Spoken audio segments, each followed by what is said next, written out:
All right, YouTube, we're back with another one. We got some updates to the experimental build. Thunk has been cooking on some things in the dev minds and posted some updates and changes last night in the Balatro Discord. And I'm sure some of you may be wondering, where's the experimental build on Steam? Why isn't it on the main branch yet? When's it coming to console? It's because they're still working on some balance changes. This entire patch has been about balance. So making changes to add more variety while also making them a bit more consistent at the same time, and tweaking things along the way to make sure that that gameplay loop is fun and engaging as possible.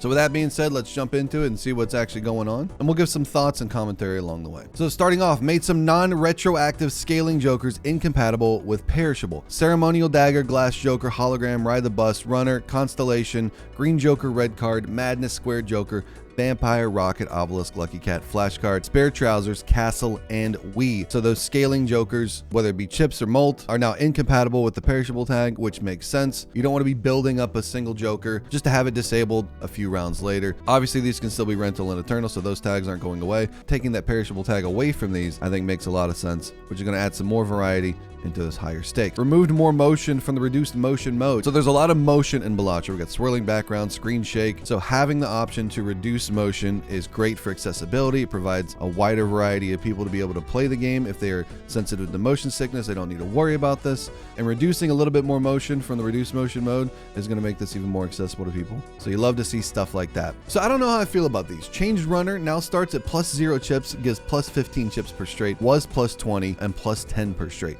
So it's taking away those 20 chips and starting you with 0. So you're not getting an immediate benefit from buying the Joker, which I think makes sense because you don't get immediate benefit from Hologram or Ceremonial Dagger or Ride the Bus. So I think it makes sense to change some of these Jokers to give you +0 chips to start and make it easier to scale. Change Square Joker, just like the Runner, now starts at 0 chips, was +16 chips, now increases by 5 chips instead of 4. Now this one's interesting. Change Bloodstone now gives X 1.5 mult per card instead of 2. So Bloodstone recently got a buff to trigger every 1 in 2 times. So 50% of the time it should be triggering. X2 mult on a 1 in 2 chance is very high. So I think it makes sense that they scale back the X mult that it gives you, even though in my opinion, 50% of the time it doesn't happen when you need it to. So having a little bit X mult makes Bloodstone a little bit more balanced, which I do like to see. Coming up next, Wii Joker now starts at 0 chips, was 10 chips. So the same as Square Joker, the same as Runner. So you don't get the added effect of having those 10 chips immediately, which I think makes sense. Changed Stuntman.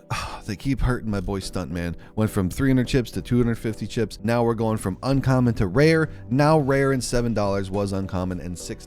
Stuntman's gonna be harder to find. It's gonna cost more. I mean, it's a powerful Joker, but making it rare makes sense. So I think that's a good change. Maybe they'll bump the chips back up a little.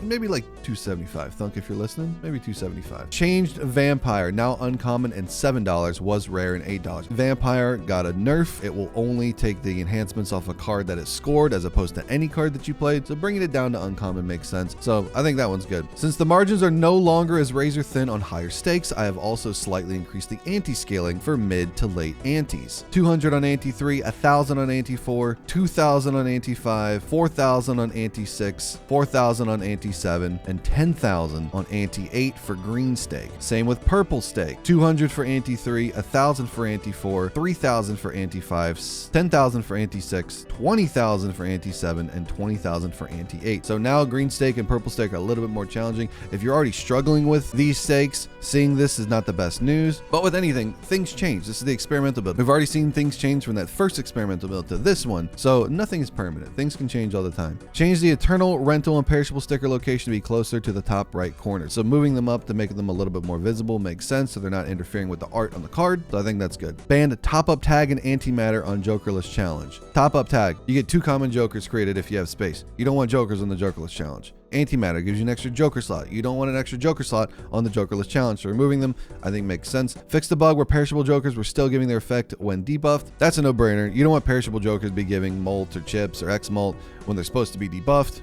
That's obviously a bug that needed to be fixed. Fix the bug in the rate at which eternal and perishable Jokers were being generated. I don't know if that means they're going to be making more and there wasn't enough, or they're going to be making less. Because I know that from watching other people's streams and watching other people's content, the rate at which eternal and perishable Jokers seems high on gold stake and orange stake. I'm hoping this is reeling it back a little bit. And I know gold stake and orange stakes are supposed to be a challenge and it's supposed to be high stakes, but having everything have a tag makes it really hard to build into a good Joker synergy. I know people in the comments are probably be like, you know, Murphy, just get good. This is why I don't play high stakes, because I'm not that good. But I think this makes sense. Hopefully this is reducing it slightly to make it a little bit more viable. So you get a couple things like up here that don't have a perishable tag that give you a little bit more option and variety when you're playing those higher stakes. Fix the bug where debuffed and negative jokers being sold doesn't reduce the number of available joker slots. Once again, makes sense. You don't want extra joker slots being there if you don't actually have them or have a voucher to give them. So bugs like this being fixed are fantastic. Fix the bug where sticker seating was shared between shops and booster packs. I don't know much about the joker seating, but what I do know is when a game is started, it gives you a set rotation of jokers and items and things like that in the shop. And the booster packs are supposed to be different than that. So fixing this bug where they're not shared between the shop and the booster pack makes sense.